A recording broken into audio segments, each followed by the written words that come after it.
Bonsoir à tous, chers auditeurs, chères auditrices, c'est Cyrus et on se retrouve pour le 43e épisode de notre podcast hebdomadaire sur l'actualité footballistique européenne. Et pour pouvoir parler de ce qui s'est passé en Europe cette semaine, je serai accompagné de nos fidèles contributeurs que sont Alexis. Bonsoir. Camille. Buonasera ragazzi. Et Jeff. Et bonsoir tout le monde. Donc, en premier lieu, on parlera donc de ce qui s'est passé dans les différents championnats. Et le premier stop se fait en Italie. Où il y a donc en ce moment le Juventus contre la Fiorentina, comptant pour la 31e journée de Serie A, pour lequel la Juventus a, il y a quelques instants, ouvert le score par l'intermédiaire de Federico Gatti. Le 4e but de la saison pour Il Gattone, le numéro 4 de la Juve.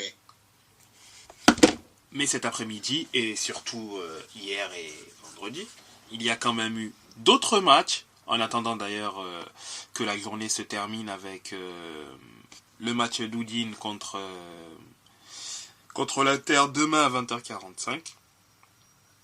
Mais il y a également eu d'autres matchs, notamment le 5, le match de la Salernitana contre le Sassuolo, match de la peur entre deux équipes de bas de tableau, bas de classement, le 19e contre le 20e. Un match assez animé, mais qui n'a pas pu permettre à Sassuolo de grappiller de précieux points. Ils n'ont pas perdu, mais le fait de ne pas avoir gagné est, je pense, assez préjudiciable, dans le sens où déjà Sassuolo menait 2-0 à la mi-temps et se sont fait rattraper, notamment le dernier but dans les arrêts de jeu. Et c'est plutôt 2 points de perdu pour Sassuolo, toujours avant-dernier du classement. Et c'est vraiment dommage. Là, c'était clairement un match où il fallait prendre le plus de points avant, bien sûr, histoire de pouvoir un peu prendre de l'avance ou essayer de titiller les autres équipes, que ce soit le premier relégable ou le premier non relégable, pour lequel Sassuolo n'est pas très très loin au classement. Ça, c'était vendredi. Samedi, il y a eu l'Empoli contre le Torino. Empoli qui s'impose 3-2. 3-2 sur ce match aussi d'ailleurs animé, où tout s'est joué également en toute fin de match. Où voilà, ça a été un mano à mano.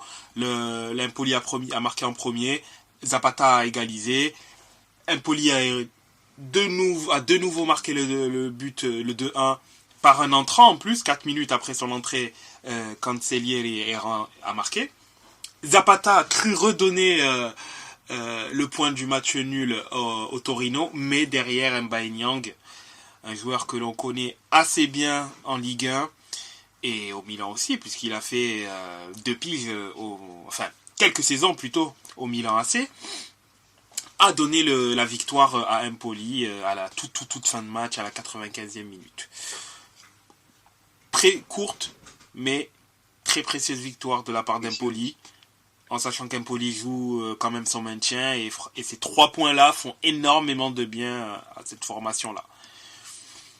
Surtout qu'ils sont à 3 points, à 2 points du coup du premier non relégable. C'est ça, exactement. Exactement. Surtout que ce premier non relégable, qui est Frosinone, J'allais dire, il s'est pris les pieds dans le tapis face au Bologna. Ou est-ce plutôt le Bologna qui s'est pris les pieds dans le tapis face à la pelouse de Frosinone? C'est surtout ça, parce que je pense quand même que ça reste un bon résultat pour Frosinone, et de ne pas perdre contre Bologne. Ce Bologne-là. Bologne a quand même un peu d'avance, toujours en zone Ligue des Champions, même si, attention, il y a une autre équipe qui arrive. C'est ça, exactement. Et la AS Roma qui, elle, avance lentement, mais sûrement, mais avance très très bien très bien. On en parlera dans quelques instants, bien sûr. Mais avant de parler des gros matchs, parlons également donc des matchs des petites équipes. C'est ça, des petites équipes entre guillemets. Notamment le Hellas Vérone Genoa qui s'est terminé sur un 2-1 pour les Grifoni, malgré l'ouverture du score du Hellas. On a le Cagliari qui s'est imposé à domicile face à l'Atalanta, malgré un but pour l'Atalanta de Scamacca, qui retrouve un petit peu des couleurs et retrouve le chemin du but. L'international italien,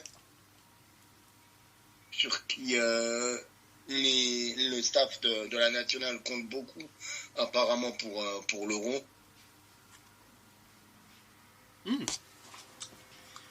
Il compte plus sur lui que sur Raspadori? C'est pas du tout le même profil. Aussi, c'est vrai. C'est pas du tout le même profil. Scamacca est vraiment un pivot pur et dur, quoi, de sa stature, de son style de jeu, tandis que Raspadori est vraiment plus un triquartiste, c'est un 9,5, quasiment Raspadori. En effet.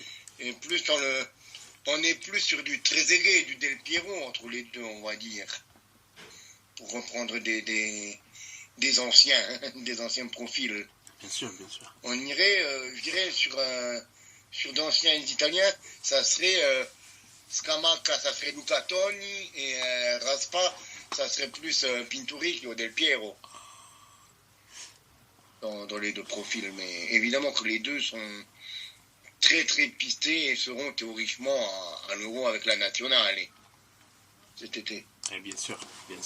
Mais du coup, revenons sur les gros matchs, comme tu les as appelés. Tu nous disais en off que tu as suivi un petit peu le derby de la ville éternelle. C'est ça. Maladio. C'est ça, effectivement, j'ai suivi celui-ci. J'ai aussi, je vais d'abord parler de Monza-Naples et après parler du derby. Parce que c'était un match assez bordélique, je dirais, mais sympa à regarder. Assez bizarre parce que ça a ni queue ni tête, la façon dont ça s'est déroulé, mais c'était assez sympa. Et en fait, ce match Monza-Naples, bon, le résultat est que Naples a gagné 4-2. Mais c'est pas un match dont je pourrais concrètement définir qu'il y ait eu un Naples qui a véritablement marché sur Monza. Ça, c'est typiquement le genre de match où, quand tu as de fortes individualités qui sont meilleures que tes adversaires, parfois ça peut faire la différence. Monza ouvre le score. C'est complètement mérité, parce que en première mi-temps, en fait, Naples est assez apathique. Où ils ont le ballon, mais tu sais pas qu'est-ce qu'ils en font. C'est très brouillon. Ils jouent à la baballe. C'est très brouillon. Tu sens pas qu'il y a... Tu sens que c'est le Naples vraiment des dernières semaines qui galère niveau du jeu. Enfin, c'est très compliqué du côté de Naples. Donc ils sont menés à la première mi-temps. 1-0 pour Monza. Début de seconde mi-temps, Naples revient avec un peu plus de velléité offensive. Ils veulent un peu plus montrer. Mais derrière, ce qui se passe, c'est qu'il y a une période de 10 minutes, on va dire, un peu après l'entrée de Politano, où c'est vraiment les individualités qui vont faire le taf. Osimhen va marquer sur un très très beau centre de Zambo Anguissa. D'ailleurs, Osimhen monte assez haut, je trouve. C'est pas facile, la tête qu'il met, elle est vraiment pas facile parce que il faut réussir à pouvoir se matcher cette tête-là tout en étant aussi haut et avoir le bon timing. Très belle tête. Politano, quelques minutes après, même pas quasiment 2 minutes après, un peu après. Pardon, je te coupe, mais la Juve, qui mène un deuxième but par Monsieur Dujan Vlahovic à la 32e minute. 2-0 pour la Juventus face à la Lazio. Excuse-moi, je t'ai coupé, mais bon, c'était le direct, donc... Ah oui, Primoto... La VAR qui est checké pour un probable hors-jeu de Vlahovic, mais apparemment, ça sera bon pour le Serbe, pour le meilleur buteur de la Juventus. Et pour moi, le meilleur joueur aussi de cette saison. Et pour le coup, la Juve est en train de finir la semaine comme elle l'a commencé, c'est-à-dire très bien, face à une équipe qui est quand même pas trop mal classée. Mais on verra bien évidemment, le score peut s'aggraver aussi. Il n'est pas du tout heureux parce qu'il a un bon demi-mètre derrière Milenkovic au moment du centre.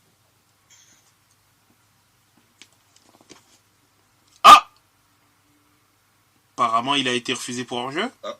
Ouais, ça a été refusé, je viens de voir la notif. Ouais. Pourtant, sur le ralenti que j'ai vu, il était un bon demi-mètre derrière Milenkovic, mais en jeu, quoi. Donc, bon, on a l'habitude à force à la Juventus. Ça va, on a déjà fait trembler 4 fois les filets depuis le début du match, en 33 minutes. Mais il y a 1-0. C'est ça, exactement. Mais bon, ça augure quelque chose de positif. C'est que déjà, au niveau de la défense de la Fio, elle est très, très perméable, effectivement, oui. C'est très perméable et ça veut dire que c'est une Juve qui va de l'avant. Oui. Comparé à ce qu'on voyait depuis...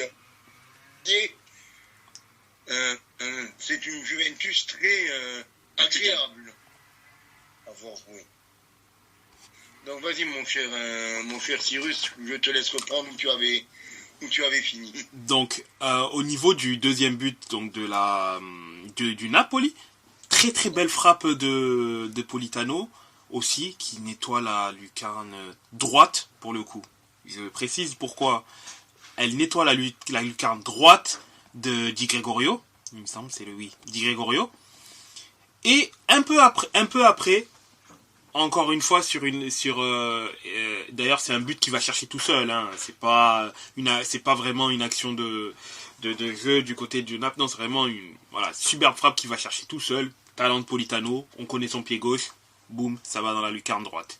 Quelques minutes après, et on est également dans le même cas. Là par contre on est sur un peu une action de jeu, etc. Donc débordement, Sand Kvara cherche un peu à provoquer, voilà, hein, comme il est. Ballon repoussé, Zielinski à la balle, grosse frappe, lucarne gauche, voilà, 3-1. Monza KO debout. Tu te dis, mais d'un coup, trois fortes individualités, elles ont répondu présent. Naples mène 3-1. Mais sur l'engagement, Monza attaque très vite. Et donc il y a la balle qui va de la gauche vers la droite. Et Colpani, pour le coup, la frappe est contrée, mais très belle frappe du gauche qui va se loger côté droit du gardien, et ça fait 3-2 pour Monza. Mais quelques minutes après, Raspadori quelques minutes après, hein, il va y avoir le quatrième but de Naples, mais on va dire une minute après son entrée en jeu, il y a une action donc du côté de Naples qui part côté droit, frappe si je ne dis pas de bêtises, c'est une frappe d'un milieu de terrain. Il me semble que c'est une frappe de Cajuste ou de Lobotka. Je crois même d'ailleurs que c'est une frappe de Lobotka qui est bien repoussée par Di Gregorio. Sauf que Di Gregorio la repousse, on va dire, plutôt pas côté centre, mais plutôt un peu vers la droite. Raspadori qui traînait vers là, cage vide, en retard des surfaces, il pousse la balle au fond, 4-2, pardon. Et score final. Naples n'a même pas été étincelant sur ce match-là, mais ces individualités ont fait le taf à un moment donné où il y avait besoin de faire monter les individualités. Ils ont fait le nécessaire et ça a fait 4-2. Et c'est un peu le scénario un peu bizarre parce que franchement, il y a eu 5 buts en finale 13 minutes et Monza a quand même fait des cadeaux. C'est vrai.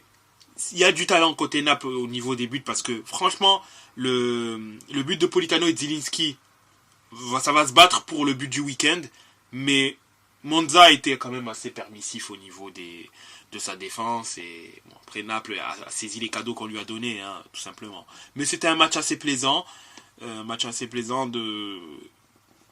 peu bizarre, mais assez plaisant aussi parce qu'on s'attend pas à ce qui est le match part en cacahuète comme ça. Mais ça fait du bien du côté de Naples, puisque eux vont profiter derrière des faux pas de la Lazio et de l'Atalanta pour se rapprocher des places européennes, au final. Donc, même si l'Atalanta a un match en moins, hein, attention, puisque lors du décès du dirigeant de la FIO, le match Atalanta... Oui, c'est ça, dirigeant de la FIO, si je ne me trompe pas, le match Atalanta contre la Fio a été décalé pour un peu plus tard. Donc, maintenant on peut passer au niveau des gros matchs. Et le derby AS Roma contre la Lazio. La AS Roma qui est mine de rien, une équipe très en forme. Comme on l'indiquait dans les précédents podcasts, en cette année 2024, je parle en championnat bien évidemment, pas en Coupe d'Italie, où ils ont perdu contre la Lazio également. Et je ne vais pas compter la Ligue Europa contre Brighton, puisqu'ils avaient écrasé Brighton à l'aller. Donc la défaite 1-0 retour n'est qu'anecdotique. Mais du moins en championnat, ils sont quand même invaincus. Si on accepte les 2 défaites contre les équipes de Milan, puisqu'ils ont leurs 2 défaites, c'est contre le Milan et l'Inter. Par 2 buts d'écart en plus, 4-2 et 3-1.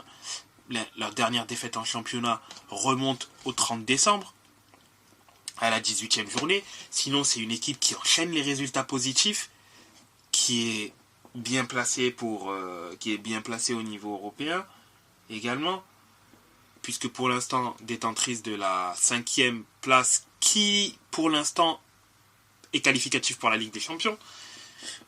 C'est quand même une AS Roma qui est en pleine confiance,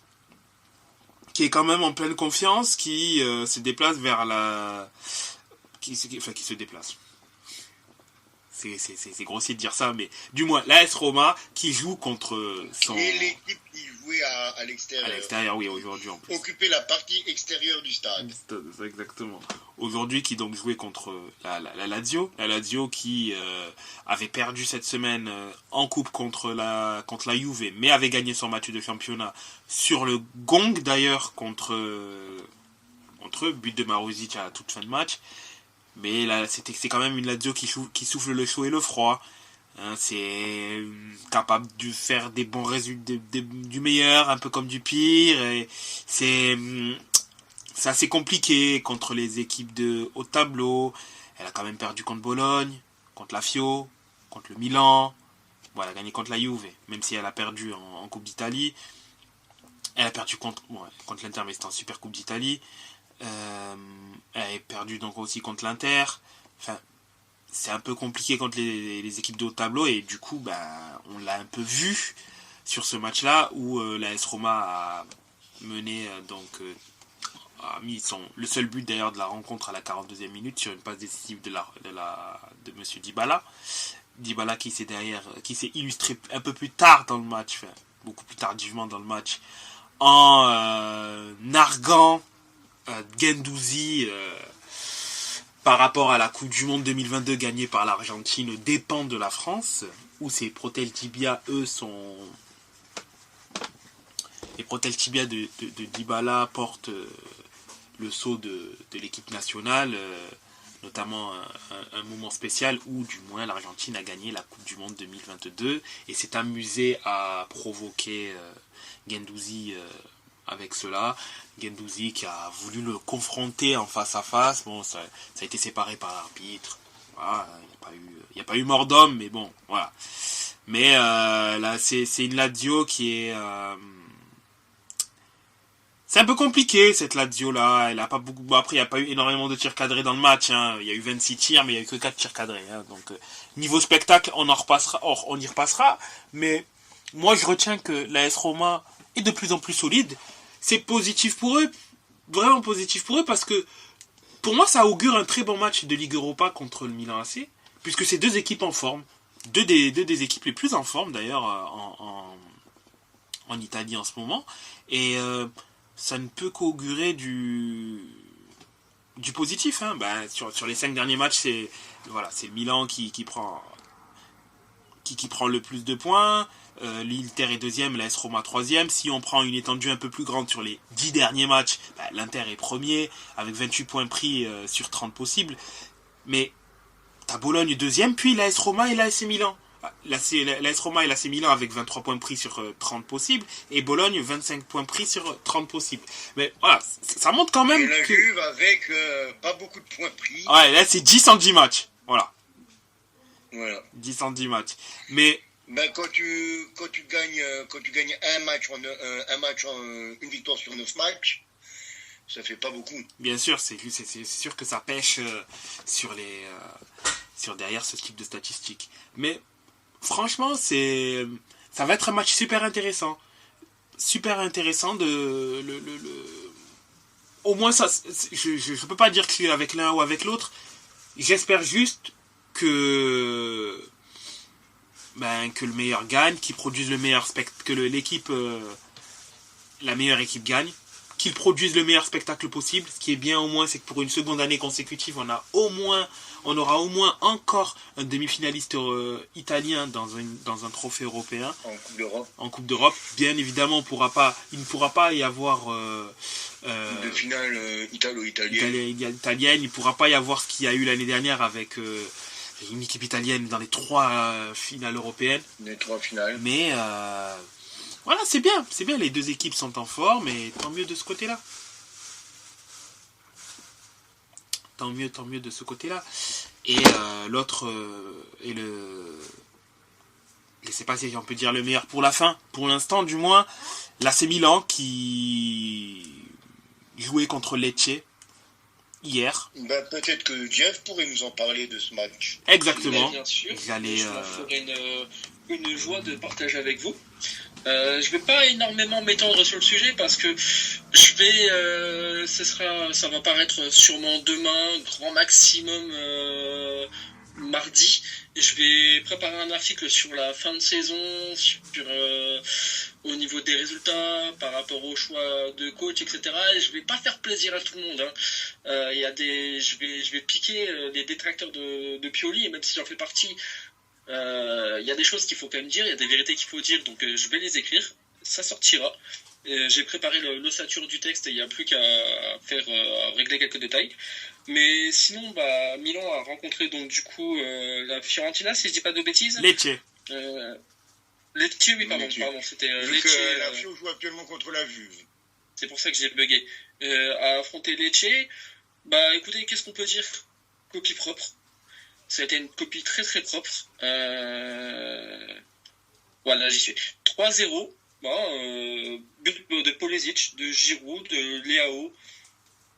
Alors moi, ce que je voudrais bien surtout dire, parce qu'il y en a quand même certains, je vois sur Twitter par exemple, je ne dirai jamais X, et j'en vois dire sur Twitter que la passe décisive de Adli pour Leao a été moyenne. Alors, c'est peut-être pas la plus belle passe décisive du monde, mais honnêtement, c'est une passe décisive. Il faut avoir la qualité de faire ce genre de passe. Et c'est là qu'on regrette un peu Pioli, c'est qu'il le fait jouer en milieu défensif. On espère vraiment l'arrivée d'un milieu défensif, donc Youssouf Fofana normalement cet été. Mais même en n'ayant pas vu tout le match, j'ai vu quelques extraits en vidéo. Il n'y a pas à dire, Adli, c'est un joueur de verticalité. Et il fait le taf.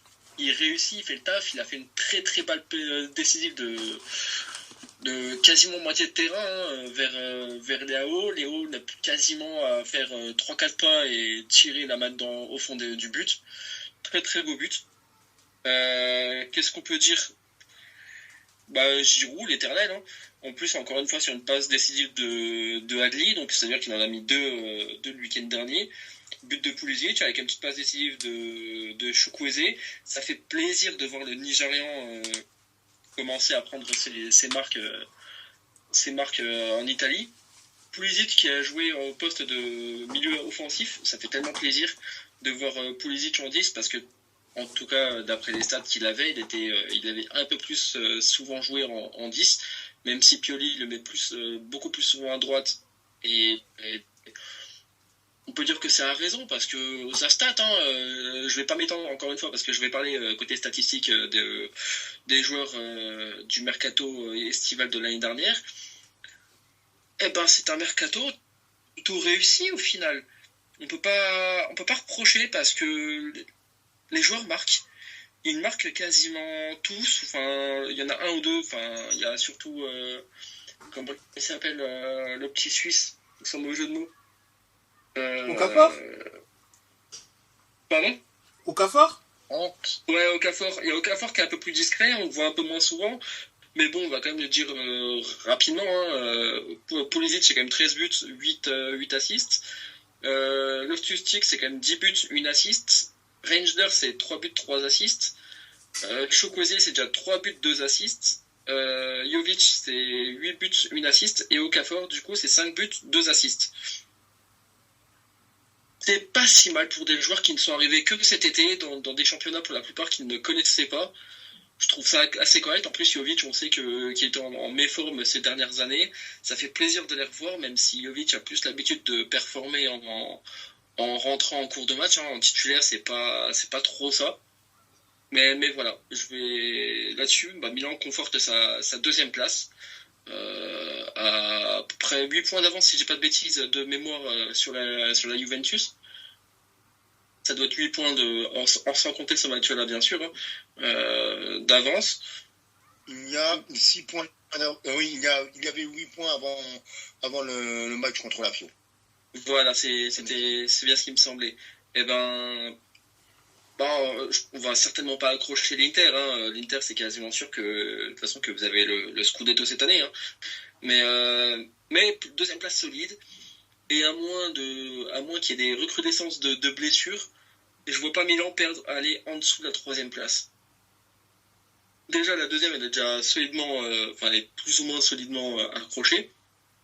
Mais au pire des cas, je vois Milan aller en troisième place.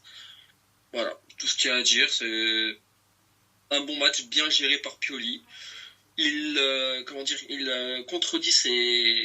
va contrarier ses détracteurs, et ses détracteurs font légion sur les réseaux, mais il continue, il fonctionne. Je crois qu'il y en avait, j'avais regardé, je crois que c'était, attendez, je vais vous dire ça rapidement, 1, 2, 3, 4, 5 victoires à la suite en Serie A, bien sûr, sans compter les matchs d'Europa League. C'est plutôt correct. Voilà, tu peux pas. Quand il faut critiquer, mais en championnat, tout se passe bien. Oh, ça marche bien, il faut le dire aussi. C'est ça, c'est exactement ça. Mais encore une fois, j'en dirai beaucoup plus dans l'article qui sortira demain ou après-demain, et ce sera beaucoup plus détaillé, et voilà. On a hâte de voir ce que tu vas nous concocter. Est-ce qu'on aurait un mea culpa de Jeff auprès de Pioli, sur qui, moi personnellement, j'ai toujours défendu ce qu'il faisait au Milan, et que je trouvais que les critiques qui lui étaient faites et reprochées étaient assez dures. C'est pour ça que j'ai écrit ça en une seule fois, l'article, ce que j'ai écrit pour l'instant, en tout cas, je l'ai fait en une seule fois. J'ai mis de l'eau dans mon vin, j'ai gardé, j'ai toujours mon avis personnel, il y a toujours un petit peu de nous, de toute façon, quand on écrit un article, on essaie d'être objectif, mais on essaie quand même de garder nos opinions, tous les uns et les autres. Mais j'ai mis de l'eau dans mon vin, et voilà, il y a à boire, il y a à manger, il y a du bon, il y a du moins bon. Je l'attaque sur certains points, je le défends sur d'autres. Mais ça va pas faire plaisir à ses détracteurs, par contre.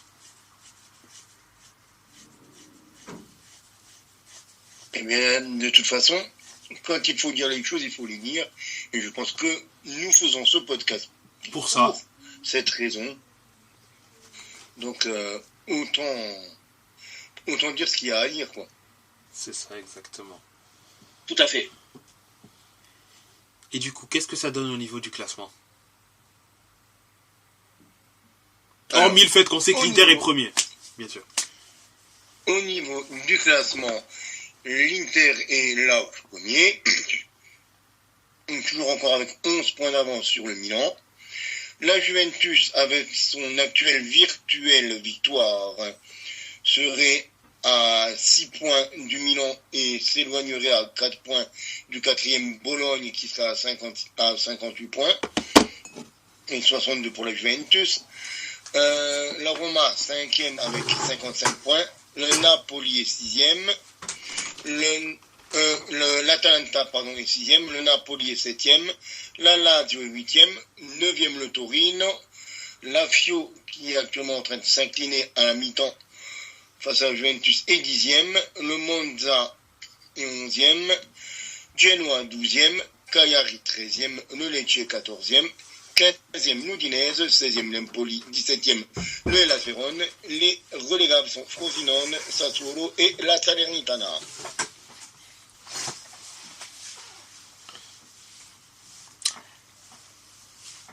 Merci Donc, de du ces coup, informations.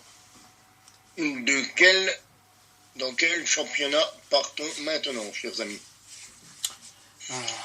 Moi, je serais bien tenté d'aller en France, où je pense que il s'est passé beaucoup de choses. Surtout, enfin, Il se en passe haut, de toute façon beaucoup beaucoup de de choses, toujours beaucoup de choses dans notre bonne vieille Ligue 1, même si ces détracteurs en disent le contraire. pour le coup, c'est vrai qu'il s'est quand même passé plusieurs choses dans cette journée, du moins en Ligue 1. Mais en Ligue 2 aussi, et je pense que il y a quelques éléments assez intéressants pour la course, à la montée, à la relégation, et j'ai vu quelques éléments. J'ai quand même envie d'avoir l'avis de notre spécialiste Ligue 2. On ne va pas en parler demain de la Ligue 2. Ah, tu préfères en parler demain? Bah, moi, j'ai passé un plutôt bon week-end, donc on va pas non plus tout gâcher d'un coup. Pourquoi tout gâcher? Bah, enfin, je veux bien avoir des trucs à parler demain. Pas de Enfin, comme problème. tu veux, hein. Non, pas de problème. Si en soi, on peut garder la Ligue 2 pour demain, que tu nous gratifies de ta... Pas trop de bonheur d'un coup. Ouais. Alors, on va aller cette fois-ci à l'étage du dessus. On fait une digression, on va au-dessus directement au lieu de passer par la Ligue 2. Et dans cette 29e... Non, oui, 28, pardon, pas 29. 28e journée de Ligue 1, qui a été inaugurée par le match de Lille contre l'OM. Moi, j'avais des craintes. Bon, parce que l'OM est globalement mauvais à l'extérieur cette saison. Et parce que l'OM a un calendrier assez démentiel au mois d'avril, où vraiment, là, on entrait sur un moment où on allait avoir l'heure de vérité concernant l'OM. Le match contre Rennes, contre Paris, contre Lille. Il y a les matchs contre le Benfica. Puis derrière, il y aura également la fin de mois d'avril avec l'enchaînement de Nice, Lens. Et je le compte quand même parce qu'ils sont mieux classés que l'OM. Reims aussi au 4 mai. La première partie de ce long périple-là, il a été négatif. L'OM a perdu tous ses matchs. Là, il y aura une double confrontation contre le Benfica, puis après un match à l'extérieur contre Toulouse. Je suis quand même pas rassuré parce que l'OM à l'extérieur, comme je l'ai indiqué, c'est mauvais. Très mauvais d'ailleurs. Là où il est 3e en championnat à domicile, à l'extérieur, l'OM est la pire équipe du championnat. Voilà, hein, on peut pas faire plus extrême que ça. Hein. Moins bon que Clermont, Le Havre, Lorient, Metz. L'OM est la pire équipe du championnat en déplacement. Donc il n'y a pas de quoi être assez positif là-dessus. Et l'OM a fait honneur à cette réputation-là. Hein, contre une équipe qui est l'un de ses adversaires pour le strapontin européen, l'OM a perdu. L'OM a perdu et c'est assez mérité. Un OM qui est sans solution, qui semble être à bout de souffle, à perte de vitesse. Il y a peu de choses à retenir de ce match-là, à part que, encore une fois, quand le niveau doit s'élever, il n'y arrive pas. Surtout si c'est à l'extérieur, mais il n'y arrive pas. Et l'OM est toujours aussi loin de la Ligue des Champions, à 10 points, virtuellement, de son adversaire du soir d'ailleurs, puisque c'est Lille qui est 4e actuellement.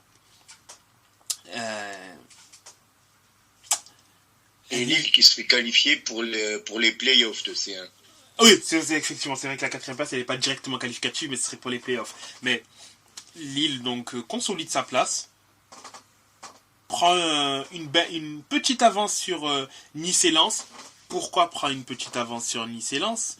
Parce que les deux équipes ont eu la bonne idée pour Nice de faire match nul contre Reims. Ça n'avantage ni l'un ni l'autre de faire match nul, mais ça n'arrange personne. Mais bon, aucun d'eux n'a perdu, donc c'est pas forcément si négatif que ça, même si Nice perd est en train de perdre du terrain sur Lille, mais garde toujours sa place d'Européen. Reims n'est pour l'instant pas encore européen, mais se rapproche petit à petit. Et Lens, parce que Lens a aussi fait match nul, un match nul quand même assez évitable contre le Havre à domicile, 1-1 sur penalty, d'ailleurs, un penalty assez. Le problème qu'il y a avec Reims, c'est qu'ils font énormément de matchs nuls ces derniers temps. Ouais. Sur les 7 derniers matchs, il y a quand même 4 matchs nuls. C'est ça, effectivement. Et surtout, Lens a perdu récemment. Bon, hormis la victoire contre Brest, ça a perdu contre Monaco, Nice, Lille. Et là, c'est un match nul évitable contre le Havre, pardon. C'est des points bêtement perdus qui, au final, on se rapproche tout doucement de la fin du championnat. Ça pourrait leur porter préjudice, d'une part, pour une éventuelle qualification en Ligue des Champions, et même une qualification en Europe tout court, parce que mine de rien, Reims n'est qu'à 3 points. L'OM est à 4, mais... c'est ça. Mais c'est pas... Ils sont pas... Ouais, mais Rennes aussi. Aussi, Rennes, ça va mal aussi. Eux aussi, hein, c'est un symbole d'irrégularité. Et Lyon, s'ils gagnent, ils sont en train de perdre actuellement, hein, mais si Lyon gagne, ben ils reviennent à ils reviennent à 2 points de, 2 points de Reims, mais ils se rapprochent encore plus de cette 6e place. Ils se mettraient Rennes, l'OM et Reims à portée de tir, et donc virtuellement ils pourraient leur passer devant en cas de résultat positif. Enfin, Lyon, ils sont quand même loin encore de Lens. Hein. Même en cas de victoire, ils seraient quand même encore à 5 points. Oui, bien sûr, il y aurait quand même un écart, mais un écart qui se réduit petit à petit. Non, franchement, je pense que Lyon finira dans la première partie de tableau, mais ils ne seront pas européens en fin de saison. Moi, je dis à voir. Je pense que ça va finir 7e, 8e, 9e. Moi, il dit à voir. Parce que Lens, pour l'instant, il faut qu'il... Si Lens arrive à se remettre à l'endroit, je suis d'accord avec toi, ils ne finiront pas européens. Si par contre Lens continue à être un peu... c'est un peu compliqué, là, bonne chance. Parce que Lyon, pour moi, là, ils vont pas... Pour moi, je ne suis pas sûr qu'ils vont perdre ce match-là. Je pense qu'ils vont se remettre à l'endroit, ils vont faire un minimum match nul contre Nantes. Même si c'est un match assez important aussi pour Nantes, hein, qui n'est pas... qui joue sa survie en Ligue 1. Attention, je pense que Lyon va se remobiliser. Mais Alexis, je crois que tu avais quelque chose à dire. Une petite question concernant l'OM, dis-moi. Ouais, c'était pas quelque chose d'important. Mais ça peut l'être pour les supporters marseillais. Mais admettons et partons du principe qu'il n'y ait pas de Ligue des Champions la saison prochaine. Déjà, c'est un objectif qui ne s'est pas raté. Ça voudrait dire que tous les gros salaires seraient vendus. Parce que concrètement, il y aurait peut-être des problèmes d'argent. C'est pas forcément une 8e ou une 9e place. C'est pas l'objectif qui avait été fixé par le président de l'OM. Donc, il sera obligé de mettre la main à la poche. Oui. Obligé de se séparer des gros salaires et tout ça. Aussi. Donc, donc ça risque d'être compliqué. Bah, de ce point de vue-là, oui, il risque, ça va. Enfin, le fait de ne pas finir en Ligue des Champions va entraîner des choses. Le fait de ne pas finir européen, c'est encore pire, parce que clairement le recrutement entre parenthèses de l'OM cette saison était fait pour justement pour la C1. Pour la C1. Même si, et ça n'engage que moi. Pour moi, l'OM n'a pas d'objectif dans la saison. Mais en soi, l'OM n'a pas spécialement d'objectif. Ces dernières saisons, je ne vois pas l'objectif en fait de l'OM. Je trouve pas qu'il y ait véritablement un objectif pour la simple et bonne raison que lorsque tu joues autant au jeu de chaises musicales au niveau des joueurs et des coachs, tu peux pas raisonnablement dire moi je veux viser ci, je veux viser ça. C'est pas possible.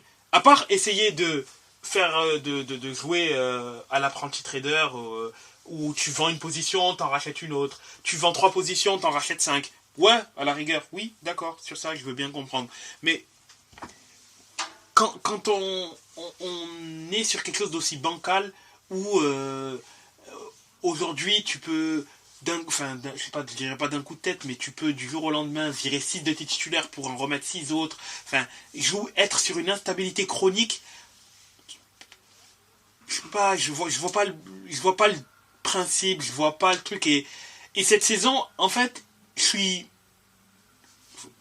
peut-être on va me prendre pour un fou, mais moi je suis content que ça se termine ainsi, parce qu'en fait, tu peux pas éternellement jouer comme ça avec des effectifs et croire que ça va pas tu vas pas t'en prendre plein la gueule à un moment donné. Et là, en fait, on tombe dans ça. C'était de la caricature, de la caricature, de la caricature. Et ben maintenant, regarde, on a eu 3 coachs cette saison. C'est pas allé mieux. On voit bien qu'il y a c'est compliqué en termes d'effectifs. Et oui, il va falloir libérer des joueurs, bien évidemment qu'il va falloir en libérer. Mais derrière, ben ça, il faut que Longoria se remette à l'endroit.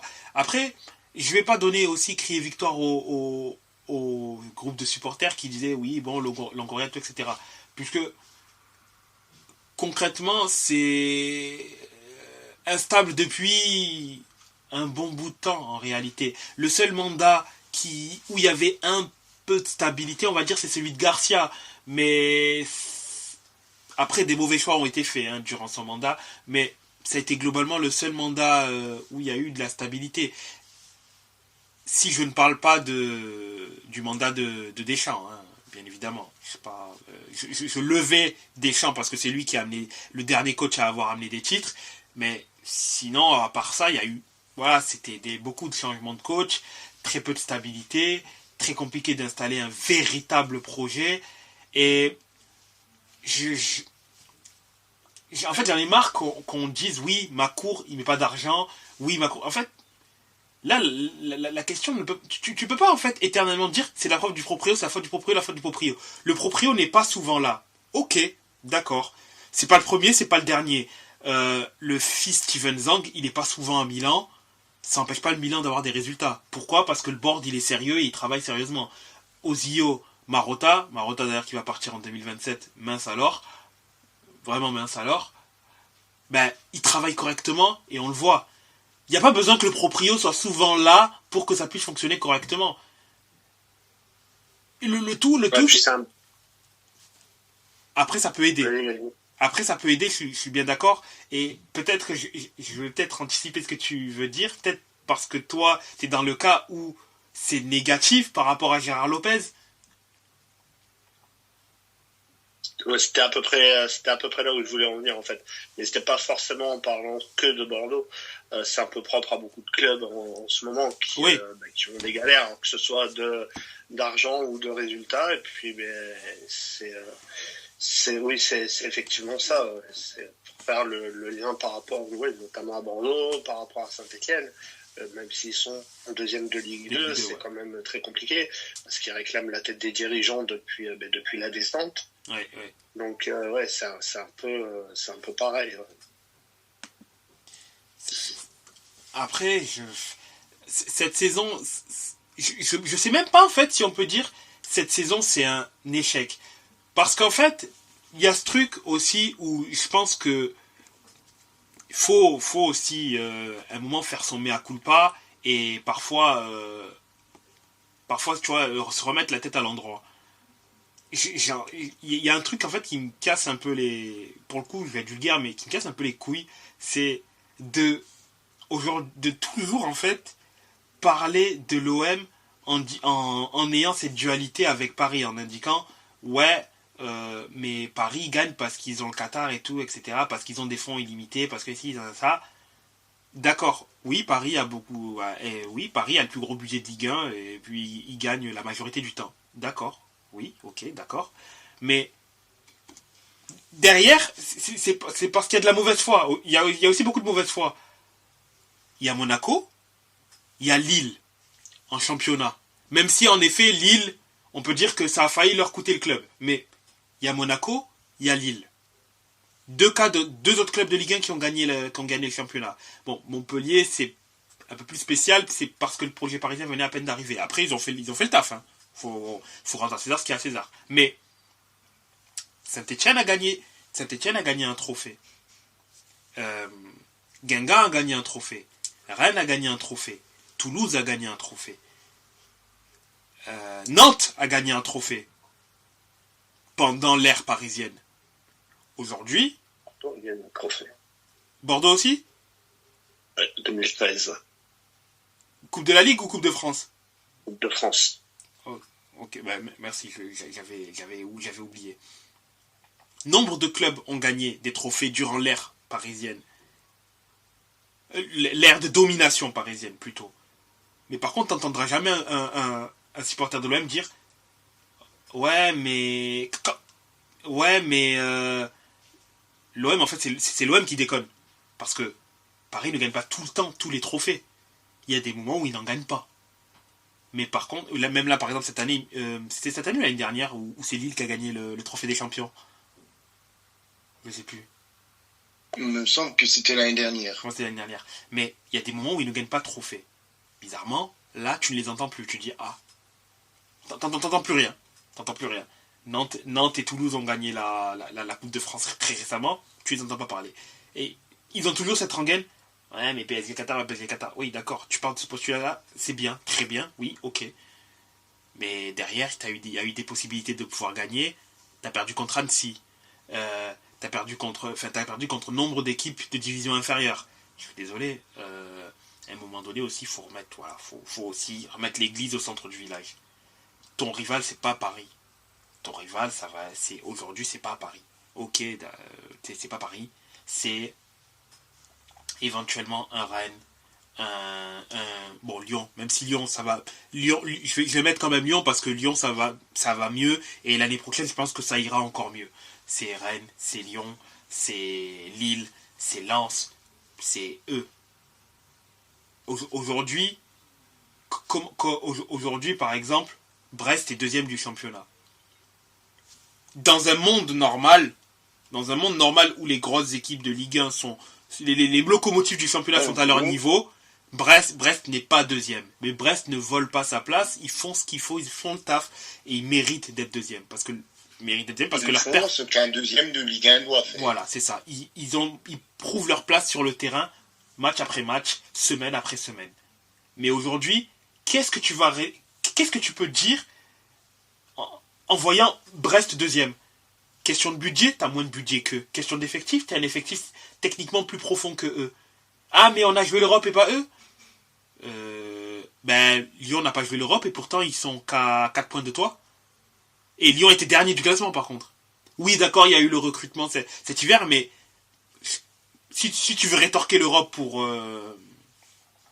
par rapport à Brest, et pour beaucoup de clubs, ou pour certains clubs, ça s'est arrêté au bout de 6 matchs. Donc, voilà, aussi. Si tu dis que Brest a une tellement grosse avance parce que tu as joué 6 matchs de plus dans ta saison, sur, je sais pas, une quarantaine, maintenant 35-40 qui ont été joués, excuse-moi, c'est quand même que tu gères relativement mal ton club. Oui, exactement.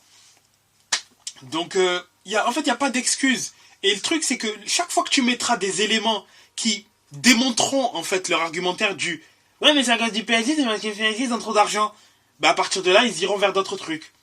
Plus ou moins loufoques. « Ouais, mais c'est l'arbitrage dans ce match-là. Ouais, mais c'est... » Recentre-toi sur l'effectif, sur ce que fait l'effectif. Sur le jeu. Exactement. Pourquoi l'OM aujourd'hui est la pire équipe du championnat à l'extérieur? Et l'une des meilleures du championnat accessoirement à domicile. Ça, c'est à cause de quoi? C'est à cause de l'arbitrage. Mais c'est à cause du niveau de jeu, c'est du niveau de jeu de l'équipe. Tout simplement. Tu vois? Je pense que c'est lié à plusieurs facteurs. Oui, après, il y a plusieurs facteurs. C'est aussi l'ambiance, peut-être aussi que les fans mettent cette saison au Vélodrome. Peut-être parce qu'ils ont vu qu'à domicile, il y avait pas mal de bonnes choses de fait. Ouais. Donc, c'est ça. Et puis bon, on peut pas dire que l'OM soit une équipe qui soit sans supporters à l'extérieur. Oui, aussi, déjà. Pour avoir vu les matchs à Metz de l'OM ces dernières saisons, souvent il y a plus de supporters supporters, entre guillemets, marseillais que de supporters messins dans le stade. Donc on peut pas dire que ça soit un manque de supporters à l'extérieur. Ouais, c'est vraiment... Il y a beaucoup de questions à se poser, mais bon, quand tu vois que personne se remet en question et que chaque saison après saison, ils sont sur des discours je dirais pas fantaisistes, je dirais même pas, c'est idéalisé, c'est de la fantaisie à ce niveau-là. Pour moi, c'est de la fantaisie.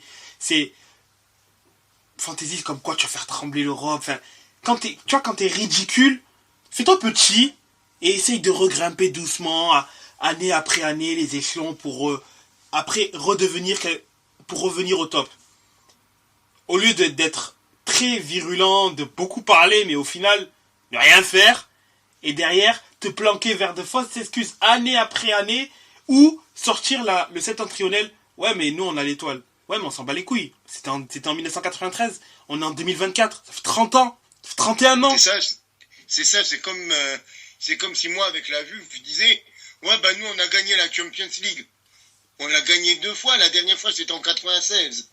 Donc bon, carrément, on a perdu, je sais même plus combien de finales depuis 97, 98, 2003, 2004, 2017, on a perdu 5 finales depuis. D'accord. Donc, faut se calmer un petit peu. D'accord, il y a eu 1993, on a gagné la Ligue des Champions. C'est bien, à jamais les premiers. C'est bien, mais en 31 ans, on a fait quoi? Ouais, vous avez gagné combien de fois le championnat? Vous avez fait combien d'épopées en Coupe d'Europe?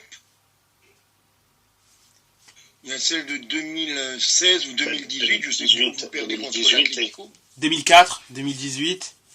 Oui, 2004, oui, c'est vrai, contre Valence. Valence, ouais. 2018. Mais... ça s'arrête là, quoi. Il a fallu attendre... plus de... Bon, hormis le titre en Ligue 2 en 95, si je ne me trompe pas, c'est en 95. 84 ou 95? Il me semble que c'est 95 le titre en Ligue 2 que l'OM a. Mais je vais être gentil, je vais pas le compter. Faudra compter 2010 pour regagner un championnat. 93, 2010.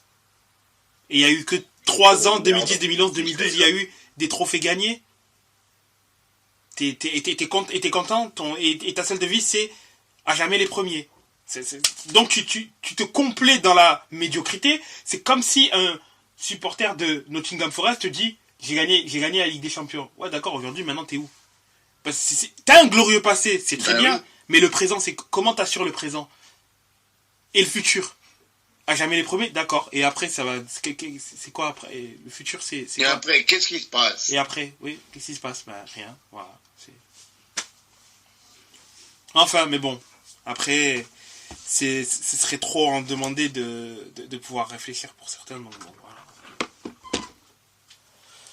Donc, au niveau du classement en Ligue 1, le PSG largement en tête avec 63 points. Ensuite, Brest avec 53 points et solidement deuxième. Monaco 3e avec 52 points.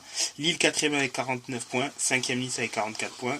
Lens 6e avec 43 points. Reims 7e avec 40 points. 8e l'OM avec 39 points. 9e Rennes avec 39 points. Lyon qui est en train de perdre contre Nantes est 10e avec 35 points. Toulouse 11e avec 33 points. Strasbourg 12e également avec 33 points.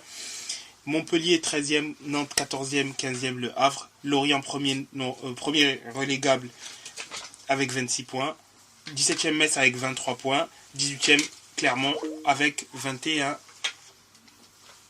points.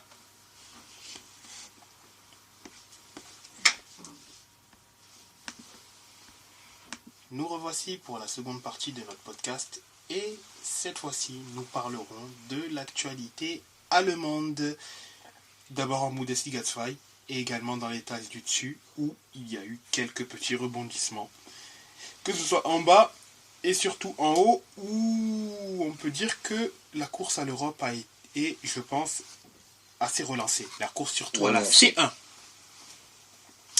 Mais parlons d'abord de la Bundesliga 2. Dans la Bundesliga 2, pour moi, il y a eu quelques éléments, on va dire, majeurs de cette de cette 28e journée. C'est la 3e défaite de la saison de St. Pauli sur la pelouse de Karlsruhe. Bon, St. Pauli qui a été réduit à 10, mais en fin de rencontre seulement, on a un Karlsruhe qui a ouvert le score dès la 2e.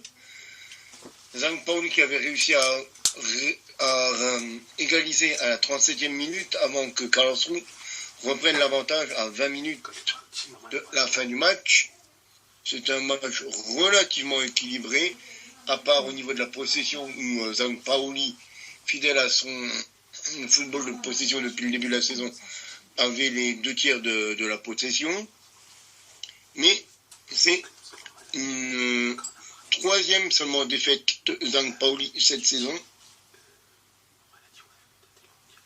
Peut-être au plus mauvais moment, je ne sais pas encore. Mais pourquoi je dis au plus mauvais moment? Parce que le Holstein Kiel a collé une plaque à Nuremberg sur sa pelouse.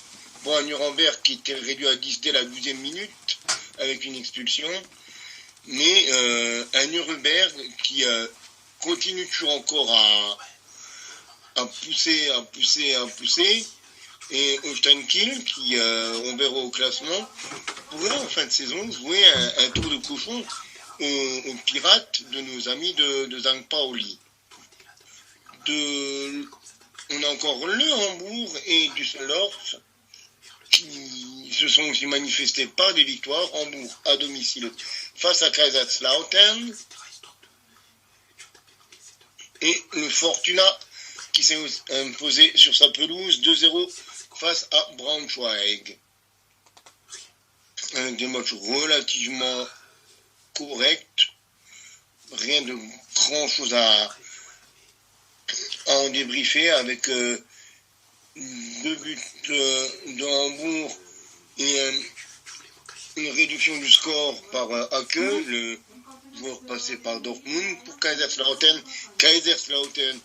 qui s'est imposé en Coupe d'Allemagne face à Saarbrücken et qui sera en finale de DFB Pokal. Il y a quand même à le préciser. On a Osnabrück qui a finalement réussi de nouveau à gagner. Une 5e victoire pour les Lions cette saison face au Greuther Fürth. Mauvaise opération pour les Kleeblätter qui se retrouvent du coup à la 8e position. Eux qui étaient dans le wagon à un moment pour monter. Hanovre a fait match nul face à Schalke. Schalke qui avait ouvert le score à la 17e minute par la pépite Ouedraogo avant que Seguin ne marque à 81e contre son camp pour offrir un point aux ex-Nantiga. Autrement, Elversberg et Magdebourg se sont séparés sur un score nul et vierge 0-0. Et le Paderborn s'est incliné à domicile 3-2 face au Hertha Berlin. En toute fin de match, du meilleur buteur ex aequo du championnat Tabakovic, le Suisse-Bosnien. Et la dernière rencontre de cette 28e journée, c'était le Hansa Rostock qui s'est imposé 3-1 sur sa pelouse face au VN Wiesbaden, Wiesbaden qui a été réduit à 10 en début de seconde période après l'exclusion de Jacobsen. Donc, pourquoi je disais que St. Pauli là commence à encaisser des défaites au plus mauvais moment, c'est que ils sont bien premiers avec 57 points, mais ils ont quand même 2 défaites en 5 journées, alors qu'avant, en 28 journées, ils n'en avaient qu'une seule. Et le Holstein Kiel a déjà 7 défaites à son compteur, mais ils ne sont qu'à 2 points de St. Pauli du leader. Et là, je me dis qu'il reste 6 matchs et qu'il pourrait, en fin de saison, jouer un tour de cochon à St. Pauli. Parce qu'ils ne sont qu'à 2 points. Et un Hambourg qui joue encore Kiel en journée 30. On a encore un Hambourg qui joue St. Pauli en journée 32. Donc, ça pourrait être très très très serré encore dans cette fin de saison pour le Holstein Kiel et pour St. Pauli. Alors, est-ce que les Pirates de St. Pauli vont réussir à garder leur avance? Une question. On verra ça dans 6 journées de Bundesliga 2. Mais pour l'instant, on a donc un St. Pauli leader et un Holstein Kiel qui les talonne. On a Düsseldorf qui est toujours 3e, qui s'accroche à cette 3e place. Hambourg, comme je le disais il y a quelques semaines, qui est de nouveau un petit peu à la place de la médaille en chocolat, 4e, à 1 point de Düsseldorf. On a Hanovre qui est 5e. On a Karlsruhe 6e, le Hertha BSC, le Hertha Berlin 7e, Greuther Fürth qui est 8e. Très mauvaise série pour l'instant pour le Greuther Fürth, tout comme Paderborn qui est 9e. Nuremberg est 10e. Attention aussi à Nuremberg qui était sur une belle série mais qui est là aussi sur 3 matchs sans victoire. Tout comme Elversberg. Magdebourg n'en finit plus de perdre, de faire les matchs nuls. Schalke, après un rebond, est de nouveau sur 4 matchs sans victoire, même s'il y a 3 matchs nuls, donc 3 points pris. Wiesbaden est aussi à 4 matchs sans victoire. Le Hansa Rostock sort la tête de l'eau, justement, avec sa victoire. C'est Braunschweig qui en fait les frais et qui est du coup barragiste, avec 1 point derrière le Hansa Rostock et derrière Wiesbaden. Lautern est actuellement relégable à 1 point de Braunschweig et à 2 points de Rostock et de Wiesbaden. Et Osnabrück est encore bon dernier avec 24 points à 6 points du barragiste Braunschweig. Et donc, comme je le disais, au niveau des buteurs, on a Tabakovic qui a réussi de nouveau à scorer et qui est meilleur buteur, égalité avec le grec Solis avec 18 unités.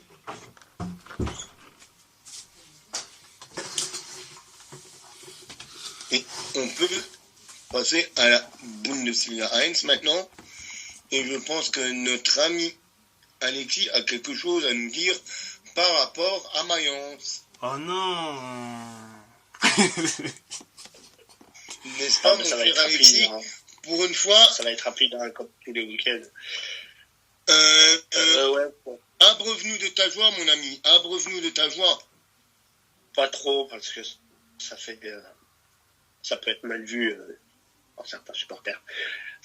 Effectivement, Mayence qui recevait Darmstadt hier à la Maison Arena, Darmstadt qui est dernier du championnat, qui les recevait, et avec un objectif, même plusieurs objectifs au niveau de ce match. Déjà, c'était de gagner, de mettre la pression sur Bochum et Cologne qui s'affrontaient, et surtout de maintenir un bon niveau de jeu, depuis 2 matchs. J'étais pas là la semaine dernière, donc j'ai pas pu parler de Mayence et du match de Leipzig. Robin Zentner qui quand même permet au club de prendre un point, qui a quand même réussi un sacré match avec 10 arrêts. Donc voilà, qui permet donc déjà de prendre un point où on pensait déjà qu'on prendrait 0, donc c'était déjà une très belle chose. C'était sur 2 matchs sans défaite. Et du coup, la réception de Darmstadt hier s'est magnifiquement bien passée. D'accord, c'est la lanterne rouge, mais il faut quand même le sortir, le match. Une victoire 4-0, avec des buts signés Andreas Olsen à la demi-heure de jeu, sur une passe de Jae-Sung Lee. 1-0 à la mi-temps, donc. Ensuite, un but de Brian Gruda à l'heure de jeu sur un service de Jonathan Bourgard qui a permis donc de mener 2-0. Et ensuite, Jason Lee qui est allé de son doublé, qui est sorti homme du match de cette rencontre. Donc voilà, doublé et une passe décisive, une victoire 4-0 et une victoire qui permet surtout de revenir, une victoire qui permet à Mayence surtout de revenir à 3 points de Bochum, qui a eu la très très belle idée d'aller perdre sur la pelouse de Cologne donc hier après-midi. Surtout voir comment ils ont perdu. Ils ont perdu 2-1 avec des buts encaissés à la 90e et 92e minute. Donc voilà, Mayence qui revient à 3 points de Bochum quand on voit le calendrier qui les attend. Un calendrier assez compliqué. Mayence qui aura la chance de recevoir également à nouveau la semaine prochaine Offenheim. Et surtout l'avantage que Mayence a par rapport à Bochum, c'est une meilleure différence de but. Donc un succès de Mayence la semaine prochaine, une défaite de Bochum qui recevra Heidenheim, ça pourrait permettre au club de sortir de la zone rouge, de cette zone de relégation depuis quasiment au début de la saison. Voilà. Mais l'espoir est là, et surtout le maintien sont là. Et c'est surtout ce que moi personnellement j'ai vu hier, c'était une équipe qui se battait pour son maintien. Alors, comme je disais, certes c'est la lanterne rouge, mais il faut le faire le match. Donc voilà, et puis pour avoir zappé un petit peu sur le match de Cologne, Cologne quand même qui a eu aussi une bonne opération, ça reste dans mes pronostics que j'avais annoncé là il y a une quinzaine de jours. Je pense quand même que Mayence sortira de la zone rouge, finira 15e, Cologne sera 16e et Bochum sera malheureusement pour eux relégué en deuxième division. Donc voilà, une très bonne chose. Maintenant faut confirmer sur le prochain match face à Offenheim, surtout à la maison. Et puis voilà, et surtout l'un des nombreux points positifs de ce match, c'est un troisième match sans encaisser de but après la déroute de Munich au début du mois de mars. Donc voilà, non seulement il marque des buts, c'est 6 en 3 matchs, et 0 but encaissé, donc ça permet notamment au goal average d'être un peu mieux, mais ça reste quand même, mais on part quand même de très loin pour cette. Et du coup, dans l'opération maintien, il y a une équipe qui a renversé la table, carrément, hein, il n'y a pas d'autre mot, sur la dernière journée. C'est Cologne qui jouait Bochum, quel a duel dans ce match de bas de tableau, et Bochum avait ouvert le score à la 53e minute, pensait tenir un très bon résultat chez les Boucs de Cologne, mais Tigges à 90e et Waldschmidt à la 92e minute ont donné la victoire à Cologne, une 4e victoire de la saison à Cologne. Donc Bochum qui pensait prendre 29 points sur la fin de cette journée et qui finalement se retrouve toujours encore que à 3 points de Mayence. Cologne qui du coup se rapproche, malheureusement pour toi mon cher Alexis, de Mayence à 1 point. Mais gros match, grosse fin de match, gros happening en fin de match, gros suspense de la part des Boucs de Cologne. Il y a eu d'autres matchs où c'était joué relativement rapidement, comme le Wolfsburg-Gladbach, malgré l'ouverture précoce de Wolfsburg par Baku à la 7e, Itakura et Ngumu ont fait le taf en seconde période, alors que Rocco Reitz met le dernier clou sur le 3-1 à la 88e minute pour les Faunes de Gladbach. Hoffenheim s'est imposé 3-1 à la maison face à Augsburg, malgré le 15e but de Demirovic. C'est fou quand même, Demirovic, le mec, il est sur un tiers des buts du FC Augsburg cette saison. C'est une stat assez affolante, je trouve quand même. Il y a Leipzig qui s'est imposé 4-1 sur la pelouse de Fribourg. Il menait 4-0 même avant que Griffo réduise le score ou marque pour l'honneur, appelez ça comme vous voulez.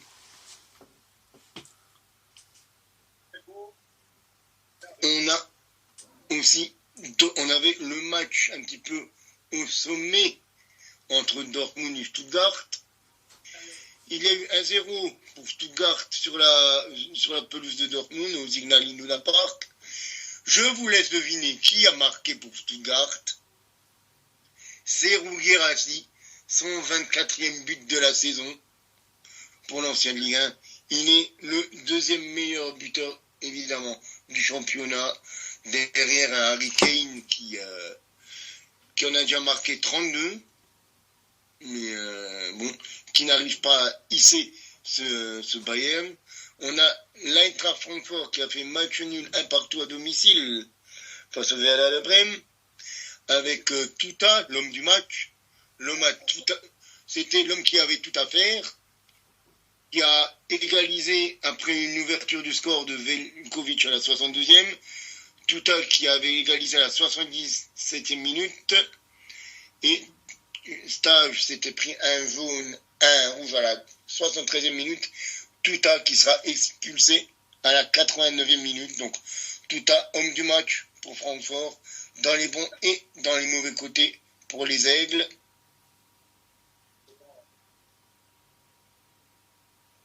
On a évidemment le Bayer Leverkusen qui continue sa marche en avant. 1-0 sur la pelouse de l'Union Berlin, sur un penalty de Florian Wirtz. Gosens expulsé à la 45e plus 3. Wirtz qui marque un penalty à la 45e plus 8. Y a-t-il vraiment besoin de dire qu'ils seront champions? C'est joué.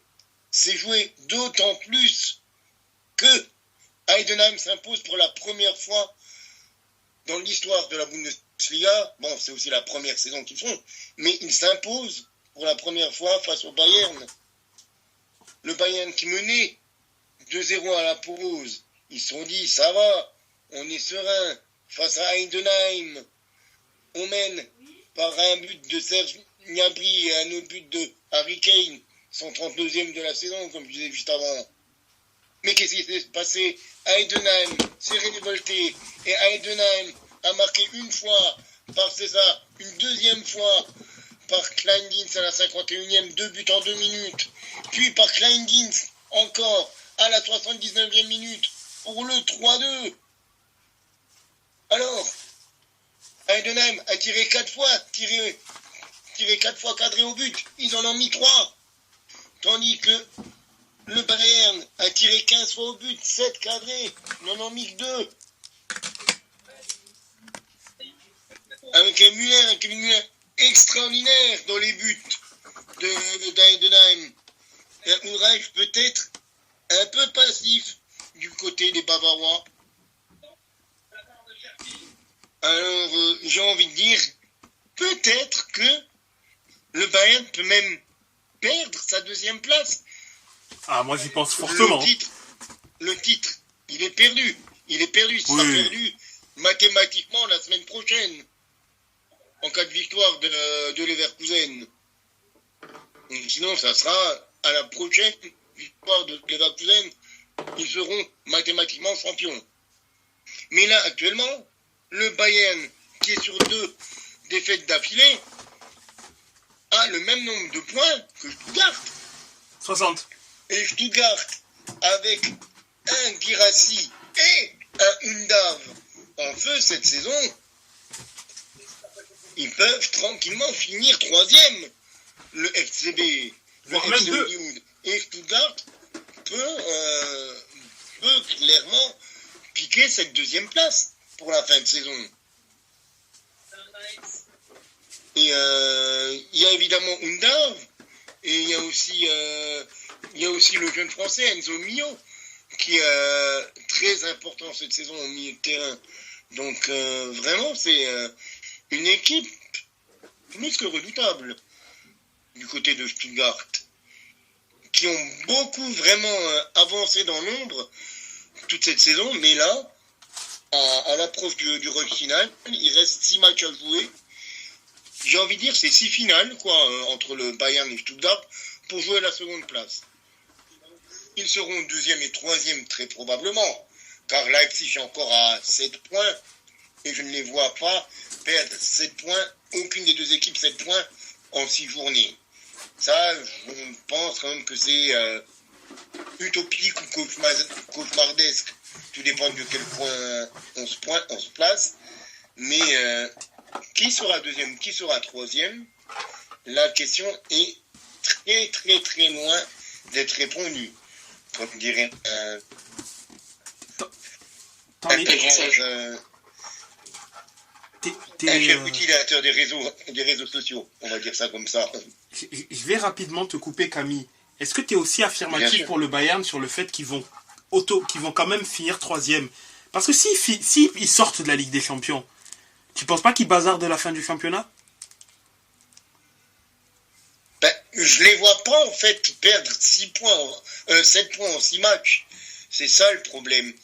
Parce que 7 points en 6 matchs, ça voudrait dire qu'ils perdent encore 2 matchs, qu'ils font encore un match nul. Et quand je regarde les matchs qu'il y a à jouer, bon, Union Berlin, théoriquement ça va être gagné. Pologne, je les vois plus que mal s'incliner à domicile face à Cologne. Ce Cologne de cette saison, même s'ils ont renversé le match là, c'est quand même le Bayern, c'est un autre niveau. Après, contre Francfort, ça peut jouer. Mais bon, les 2 seuls matchs vraiment où je me dis que le Bayern peut flopper, c'est Francfort et c'est Stuttgart. Union Berlin, ils peuvent... oui, je les vois pas perdre. Je les vois même pas faire match nul contre Union Berlin. Bon, après, je les voyais pas perdre non plus Contre Heidenheim, voilà, tu vois. ce week-end. Mais ça voudrait dire qu'ils font des erreurs contre Heidenheim, contre Union Berlin, contre Wolfsburg, contre Hoffenheim, contre Stuttgart. Tu vois, il n'y aurait plus aucun match qui irait dans le bon sens, quoi. Et avec l'effectif qu'ils ont quand même, tu peux pas dire qu'ils te font, je sais pas, 4 défaites sur 7. Admettons. Je suis d'accord. Sur le fond, ça paraît quand même assez compliqué avec l'effectif qu'ils ont. Mais là, c'est même pas en termes d'effectif, je te parle en termes de mental. Ils sont éliminés de la Ligue des Champions. Sauf vraiment accident monumental, tu sais qu'ils vont finir en Ligue des Champions. Est-ce qu'ils auront la tête à jouer la fin de championnat, franchement? En vrai, ils vont peut-être préparer... Tu vois, ça va être difficile de savoir dans quel état psychologique ils vont être, sachant que ils se sont fait botter le derrière par Leverkusen cette année. Ils sont sur une saison blanche. La dernière fois qu'ils ont eu une saison blanche, ça remonte à plus de 10 ans. Il y a la série. Tu vois, c'est là clairement tu vas rentrer dans un truc où ça va sentir la fin de cycle, tu vois. Et Ah, mais la fin de cycle, elle est là. oui, clairement. ouais, voilà, là, Et elle est que dit ça clairement, soit tu vois. maintenant, que ça soit la semaine dernière ou que ça soit la semaine prochaine, la fin de cycle est là au Bayern. Évidemment, ça serait complètement con de dire autre chose. Mais c'est juste que je ne vois pas le Bayern perdre 7 points en 6 matchs. C'est juste ça. Je dis pas que ça ne va pas arriver. Ouais, oui. C'est possible. Mais je ne vois pas, en fait, faire toutes les erreurs qu'il faudrait pour que ça arrive.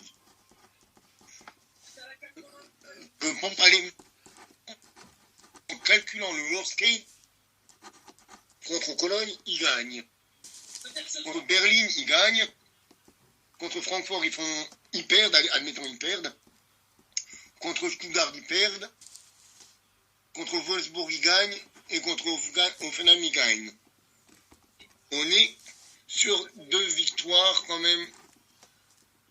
Et là, il y a 6 points et pas 7. Et donc, il resterait 1 point. Il resterait à 1 point tout simplement de Leipzig. Il finirait à 1 point de Leipzig en admettant que Leipzig gagne tout. Hein. Oui. Ce qui n'est pas dû. Parce qu'il faut aussi compter ça. Il faut compter que eux, ils finiraient dans un scénario relativement mauvais pour eux et que Leipzig finit avec 6 victoires sur 6. Oui, et c'est absolument pas dit que ça arrive. Hein.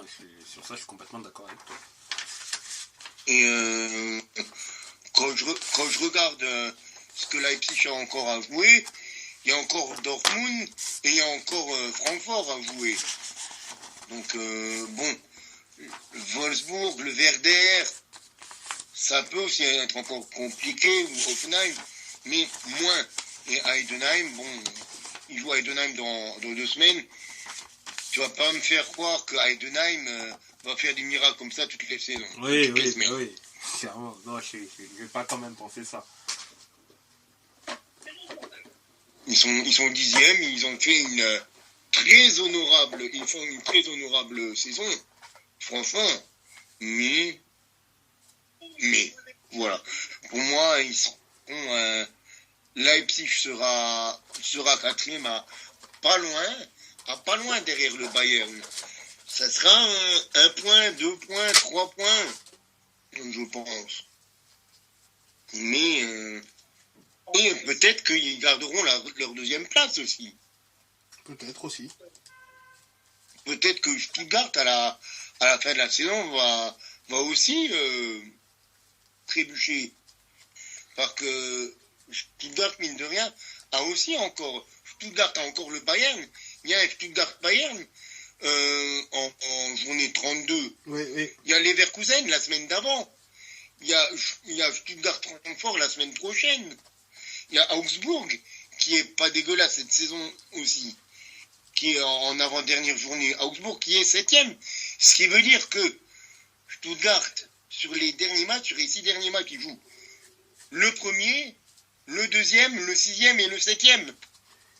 Pour le Stuttgart Leverkusen, ça tombe quand par rapport au calendrier de Leverkusen? C'est-à-dire, est-ce qu'il y a un match de coupe ou d'éventuelle Ligue Europa entre-temps? Ah non, quoique c'est au mois de mai, du coup, la 32. Je vais te dire ça tout de suite. Non, le Leverkusen, on n'a pas encore les qualifications, parce que West Ham Leverkusen se jouera là. Mais pour l'instant, ça serait pour la 4e avant-journée, donc la 30e journée. Journée 31. Oui, 31, 32, 33, 34. Oui, le Leverkusen Stuttgart serait pour la journée 31. Oui, c'est ça. Le 27 du 4. Donc, au niveau de l'Europa League, on aurait calendrier. Quand est-ce que ça serait les demi, je crois, c'est début mai. Donc, ça serait après. Oui, c'est le 2 et le 9, non? Ça serait le 2 mai pour la manche 1 et le 9 mai pour la manche 2. Donc, on n'y serait même pas encore dedans. Ah. On n'y serait même pas encore dedans, tu vois. Ça serait la semaine avant. Ça sera le déplacement à Francfort qui serait entre les deux. En partant du principe aussi que Leverkusen sera champion la semaine prochaine. Donc à partir du moment où ils seront champions, ils vont un peu bazarder le championnat, je dirais. Ils vont essayer de pas perdre quand même, je pense. Je sais pas, parce qu'il y a cette histoire de finir invaincu quand même. S'ils avaient, Ouais, d'accord, mais s'ils avaient je sais deux, pas, trois, entre titre de champion et finir invaincu, L'histoire serait s'ils belle. avaient déjà deux, trois défaites, je dirais pas. Mais là, il y a quand même ce truc de finir invaincu qui peut quand même pousser, quoi, qui peut pousser au derrière. Excuse-moi. Franchement, ça peut être très beau. Hein. Ce serait une belle histoire pour les Leverkusen. Parce que, à part la Juve des années 2010, qui a fait ça ces dernières années dans les grands championnats? Ouais. Est-ce qu'il y en a déjà? Voilà. Arsenal avait fait ça, non? À 2004. l'époque. Arsenal a fait ça, mais en 2004, il y a 20 ans.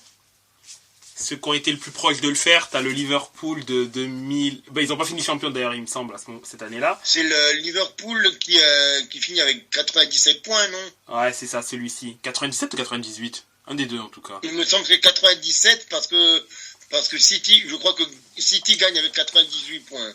Ouais, il y a un point, en tout cas, il y a un point de... Oui, c'est ça, exactement. Eh ben, ce Liverpool-là, il ne perd qu'un seul match. Je crois l'Inter de 2003, 2004 ou 2004, 2000... Enfin, l'Inter des années 2000 et une Inter qui gagne le championnat aussi, terminer le championnat avec une seule défaite. Et je crois d'ailleurs, c'est peut-être l'Inter de 2005 ou de 2006. T'as le Chelsea de 2004, il me semble aussi, qui finit avec une défaite en championnat. Et je crois d'ailleurs, c'est la meilleure défense de l'histoire de la Première Ligue.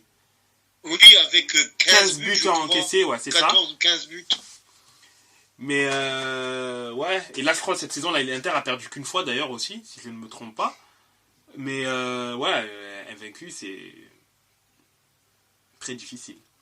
Et je pense je pense que même en étant champion, ils vont essayer de faire en sorte d'être invaincus. Je pense. C'est ce que je disais. Après, les Leverkusen prend qui en... Ah oui, West Ham. Ouais, c'est vrai que West Ham est capable de les faire trébucher. Mais ils ont cette résilience-là qui font que cette année, tu vois,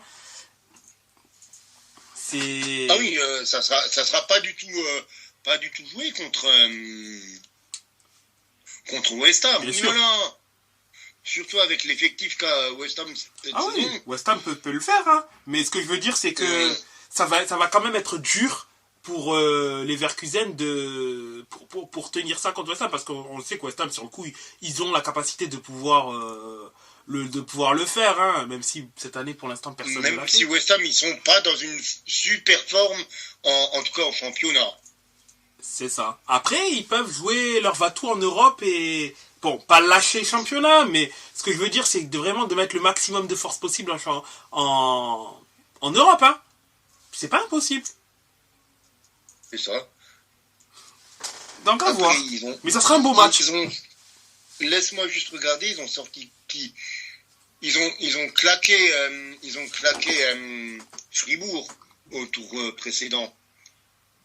Un 5-1 sur les deux matchs, avec un 5-0 sur le match retour au London Stadium. Ouais.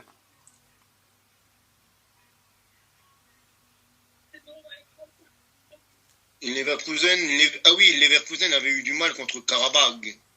Oui, ils ont arraché, je crois, à l'aller le match nul et après... Mais même au retour, quoi, le 93 et 97e minute. Ouais. Ah oui, le doublé de Chic. C'est ça. Où Karabakh menait 2-0 à la 67e, quoi, avant que Frimpong et Chic x2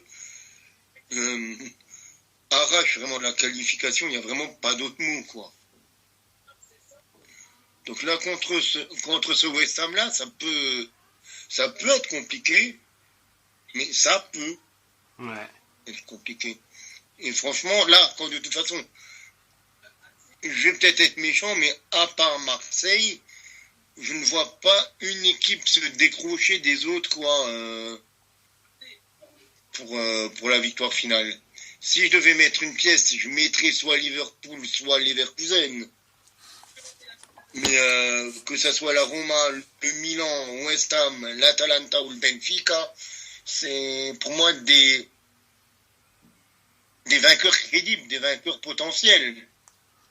Après, je pense, ça c'est dans mon esprit, que si Milan, je dirais plus Milan, pourquoi? Parce que l'AS Roma, ils sont encore en cours. C'est pas encore acté le fait qu'ils se qualifieront pour la Ligue des Champions. Là où le Milan, quand même, ils ont quand même assez un bon matelas d'avance. C'est fait. Ils ont un bon matelas d'avance pour se qualifier à la prochaine Ligue des Champions. Franchement, je pense que s'ils se qualifient en demi-finale, il va falloir être... je les sens plus dangereux que les Leverkusen. Même si les Leverkusen, je pense, va vraiment faire le nécessaire pour essayer d'attraper le triplé. Moi, je pense qu'ils vont essayer d'attraper le triplé. Mais pour le coup, je pense que vraiment Milan va être dangereux parce que là, je pense que Pioli, il va jouer son va-tout en Europa League. Il va essayer de, s'il va en demi, je pense vraiment qu'il va essayer d'aller en finale et d'aller la gagner parce qu'il se dira, le championnat c'est fait, c'est globalement fait. Bon, on peut se permettre d'un peu faire tourner. Le derby, ouais, bon, le derby sera déjà passé depuis je sais pas combien de temps. Mais il pourra reposer son effectif pour vraiment tout mettre en Europa League. Et je pense que là, ça va être vraiment, vraiment, vraiment difficile pour les Leverkusen, surtout si les Leverkusen passent.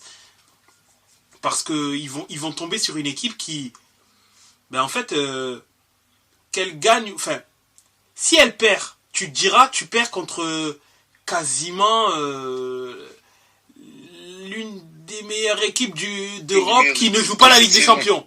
Voilà, on va dire ça. C'est l'une des meilleures équipes d'Europe mais qui ne joue pas la Ligue des Champions cette année. Qui fait un truc extraordinaire. S'il gagne, tu te diras, oh, mais en fait, Pioli, il nous a blagué. Il a peut-être fait le con en Ligue des Champions. Il nous a fait le mec. Il nous a fait un thé, en fait, il va peut-être jouer, il va peut-être... il a battu les Invincibles. Peut-être qu'il va nous ramener l'Europa League. Peut-être qu'il va le faire, tu vois. Et là, du coup, il serait un petit peu en mode Allegri première version. Ouais. Donc... Allegri de premier passage. Donc cet Allegri qui n'offrait pas de beau jeu, mais qui gagnait. Donc là, je me dis... Le truc, c'est que c'est ça qui est intéressant, c'est que je trouve que le Milan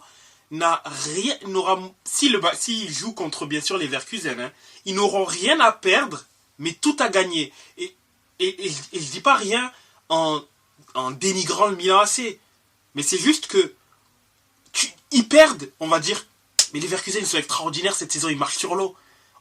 Bien sûr, s'ils prennent 4-0, et après, ils gagnent 1-0, comme, on va dire, Brighton, on va lui tomber dessus, parce qu'il a pris 4-0, quand même. T'es le Milan, tu dois pas prendre 4-0. Mais on se dira aussi, d'un côté, ouais, mais regarde contre qui il est tombé, contre les Leverkusen. Voilà. Mmh. Par contre, mais c'est peut-être je vais rebondir sur le point que tu viens d'aborder. C'est peut-être un petit peu ça aussi qui a fait que Streich arrête avec Freiburg.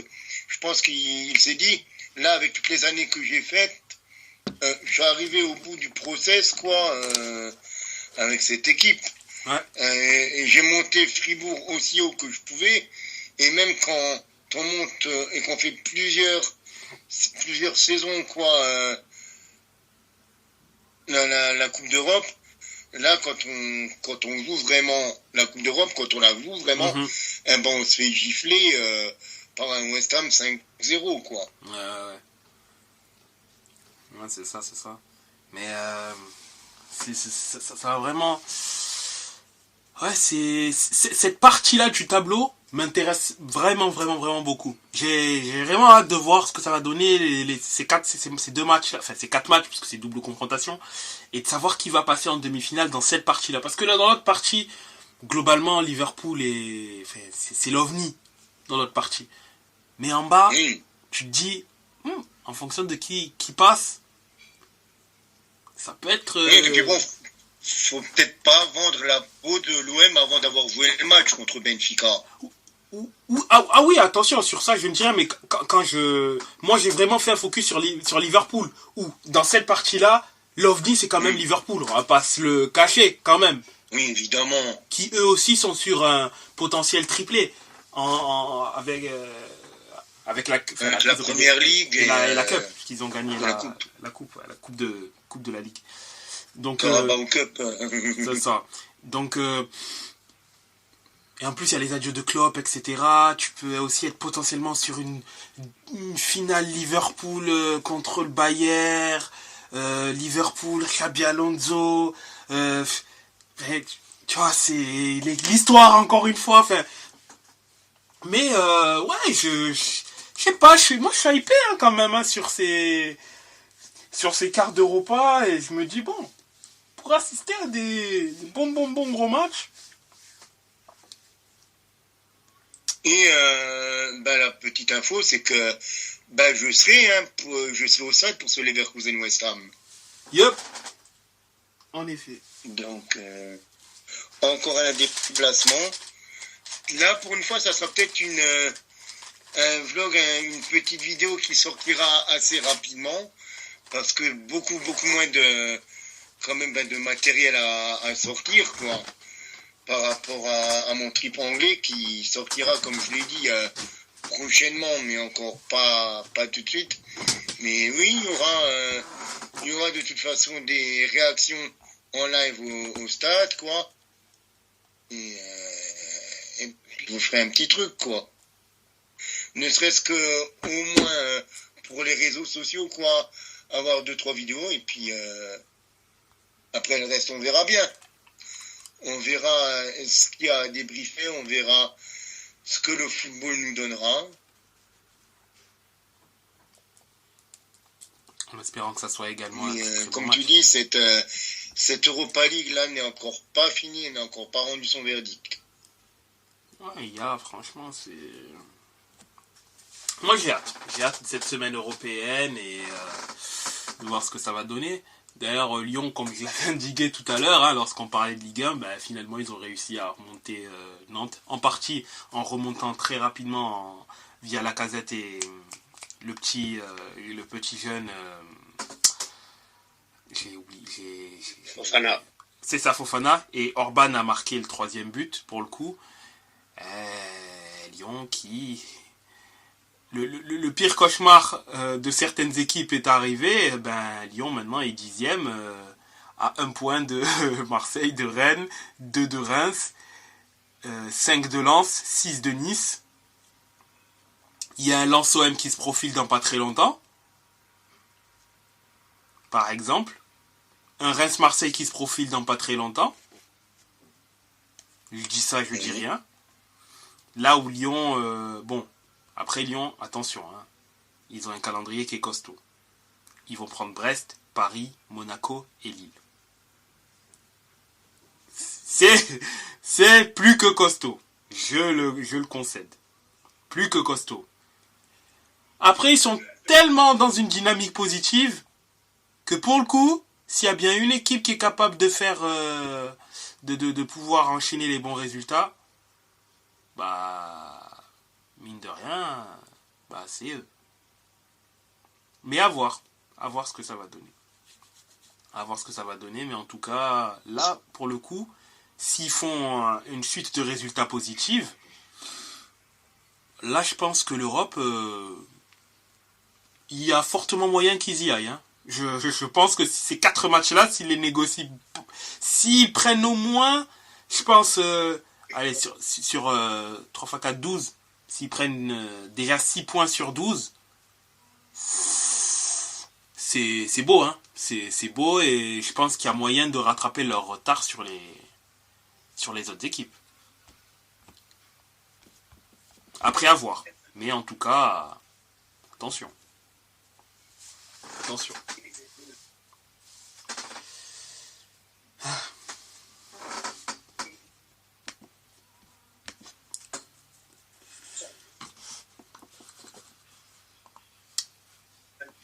En tout cas, on a eu aussi la fin de match entre la Juve et la Fio. La Juve qui du coup a bien gagné son match par le plus petit des marques.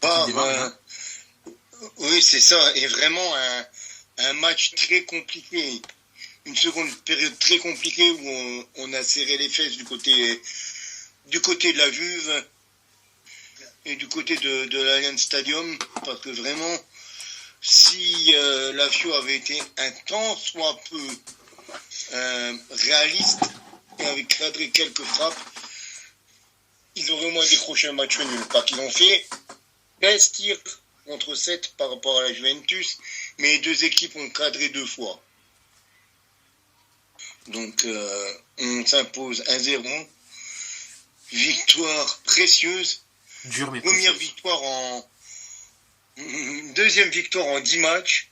On avait presque oublié le goût de la victoire, quoi, mais on reprend 4 points sur le Bologne. C'est compliqué, vivement que cette saison termine, il reste 7 matchs. Il faut essayer de finir la saison le mieux possible, en espérant que la saison prochaine, on ait un Thiago Motta qui arrive à la place. Ça a l'air d'être fait, hein. Ça a l'air d'être fait, hein. Motta. Ça sera fait quand ça sera signé et qu'il posera sur les réseaux sociaux officiels du club. C'est sûr, mais de ce que j'en ai lu, il a accepté de rejoindre la Juventus, lui. Oui, il a accepté. Il aurait donné un accord. Donc déjà, il a un aurait. Il n'y a pas un. Il a donné accord total et ce n'est pas signé. Oui, c'est sûr. Donc, et il a toujours encore, mine de rien, une fin de saison à terminer avec son équipe. C'est ça. Où il peut se qualifier Et en qui finale. est un concurrent direct de la Juventus. Plus concurrent direct que ça, tu peux pas faire. Il partirait du coup 4e pour le 3e.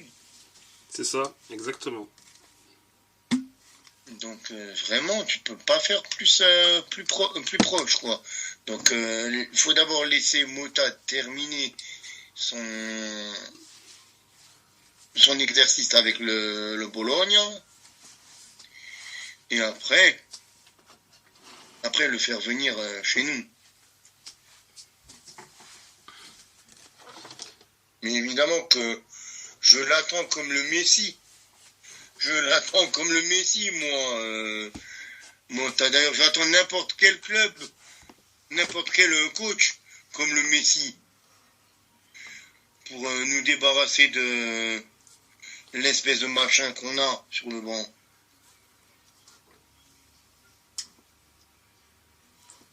Et sur ces belles paroles, pleines d'enthousiasme, nous clôturons Tout à fait. notre partie 1 sur notre 43e épisode de notre podcast.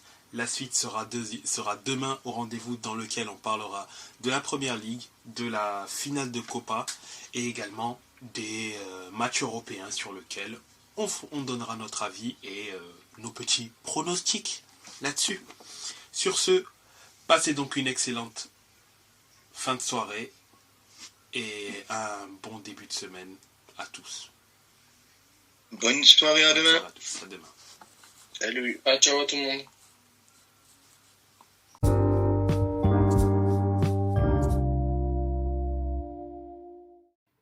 Afin de nous suivre sur les différents réseaux sociaux, vous pouvez aller sur Facebook, La Table Ronde, sur Twitter, La Table Ronde 777, sur Instagram, La Table Ronde, 2 fois tiré du 8.